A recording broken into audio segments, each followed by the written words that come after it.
साहब। आशुतोष, तूफान सिंह हैं जींदवासी, वो कह रहे हैं क्या फर्क पड़ता है चौथी बड़ी इकोनॉमी होने से जब आम आदमी की जेब खाली पड़ी है। देखिए संदीप, अभी थोड़ी देर पहले आपने फ्रेजाइल 5 का जिक्र किया था और ये अपने आप में एक बड़ा प्रोपेगेंडा का फ्रेज वर्ड बन गया था। बहुत कम लोगों को मालूम है जैसे फ्रेजाइल 5 का मतलब क्या होता। देखिए, मॉर्गन एंड स्टैनली ने एक कंपनी है जिसके एक एनालिस्ट ने 2013 में यह कहा कि 5 देश हैं, तुर्की, Brazil, India, South Africa and Indonesia, जहां पे फॉरेन डायरेक्ट इन्वेस्टमेंट का जो एक रिस्क थोड़ा बढ़ गया है। बस इतनी सी बात थी। उसको इतने बड़े प्रोपेगेंडा के तौर पर पेश किया गया कि इंडिया तो फ्रेजाइल 5 में आ गया, फ्रेजाइल 5 में आ गया। अब मैं आपको थोड़ा सा डेटा देता हूं, इस डेटा के आधार पर चलिए बात कर लेते हैं हम। पिछले 12 साल का सबसे कम नेट एफडीआई इस वक्त है। कितना है? $14.5 बिलियन 2025 में। यह 2021 में था $34 बिलियन। यानी भारत में फॉरेन डायरेक्ट इन्वेस्टमेंट नहीं आ रहा, फॉरेन इन्वेस्टर्स को भारत की इकोनॉमी में विश्वास नहीं है। यह तो छोड़ दिए, चलिए विदेशी हैं। हमारी अपनी जो इंडियन कंपनीज है वो हिंदुस्तान की बजाय विदेशों में ज्यादा पैसा लगा रही हैं और उसका डेटा कहता है 2025 में $12.4 बिलियन, जो 2023 में $6.8 बिलियन। हमें दिखता है कि अमेरिकी राष्ट्रपति डोनाल्ड ट्रंप धमकी देते घूमते हैं आईफोन के सीईओ को, कुक साहब को, कि भारत में अगर प्लांट लगाया और वो फॉक्सकॉन लगा रहा है, वो क्लियरेंस भी हो गई है तो पैसा तो आ भी रहा है। सरकार तो ये कहेगी, बीजेपी बताएगी, याद दिलाएगी। देखिए संदीप, जब डेटा के बारे में बात करते हैं तो एक डेटा उठा के बात नहीं हो सकती। मैं कह रहा हूं कि फॉरेन डायरेक्ट इन्वेस्टमेंट की बात मैं कर रहा हूं, नेट एफडीआई की बात कर रहा हूं, जो 12 साल का लोवेस्ट है। मैंने डेटा दिया आपको। और इंडियन कंपनीज हैं, उनका भी जो इन्वेस्टमेंट इंडिया के अंदर बढ़ के की जगह विदेशों में बढ़ता जा रहा। ये क्यों है?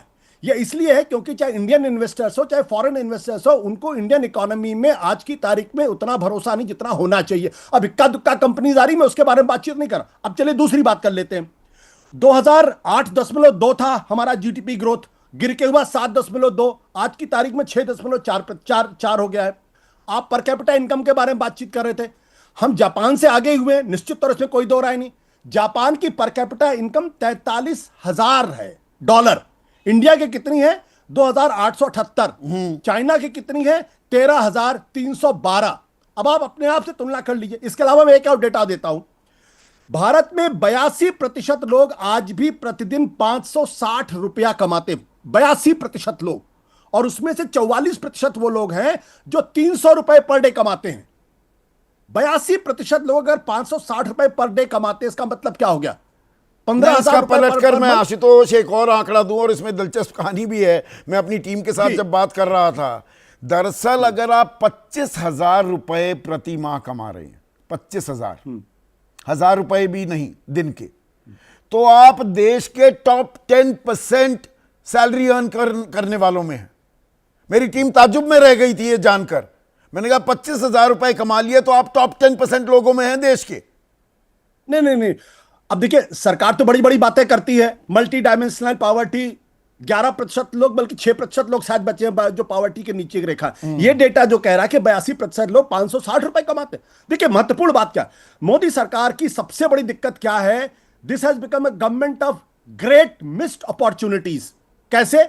आप आंख बंद करके अचानक एक दिन आप डिमोनेटाइजेशन कर देते हैं, आंख बंद करके, बिना किसी प्लानिंग के आप जीएसटी का इन्वेस्टमेंट कर देते हैं, बिना किसी प्लानिंग के आप जो है वो कोरोना के समय में आप लॉकडाउन कर देते हैं। और ये बड़ी मिथ की बात है कि कोरोना की वजह से हमारी अर्थव्यवस्था की चौपट हुई। जिस महीने कोरोना लागू हुआ था उस महीने भारत की जो जीडीपी ग्रोथ थी वो 3.5% के आसपास। हाँ, वो लगातार चौथी तिमाही घटते हुए आ रही थी। वो बात सही है, पर इसमें एक लास्ट सवाल, एक सेकंड आशुतोष, एक लास्ट सवाल अंशुल अभिजीत से, जो संजय सिंह ने माना भी, अगर अर्थव्यवस्था की ये तस्वीर इतनी गुलाबी नहीं है तो आप क्या आम आदमी को समझा नहीं पाते हैं? अंशुल अभिजीत, बीजेपी समझा जाती है और 3 बार लगातार वो सरकार बनाने में कामयाब रही है। 30 सेकंड में आपका final comment.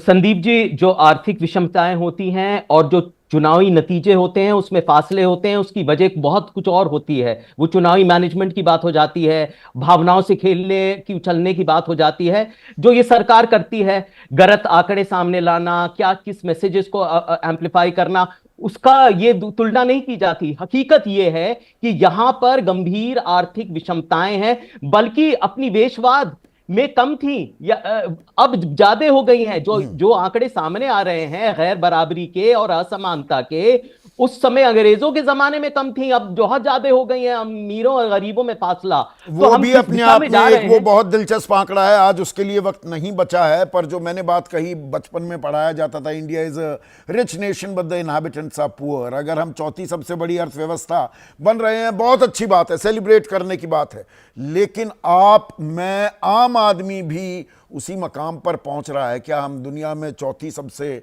Per capita income करने वाला देश भी बन रहे हैं क्या? या उस टारगेट तक भी हमें पहुंचना होगा, और जहां पर अभी दिक्कतें हैं उन्हें दुरुस्त करना होगा। पहले तो एक्सेप्ट करना होगा, फिर दुरुस्त करना होगा। क्या हम इसके लिए तैयार हैं?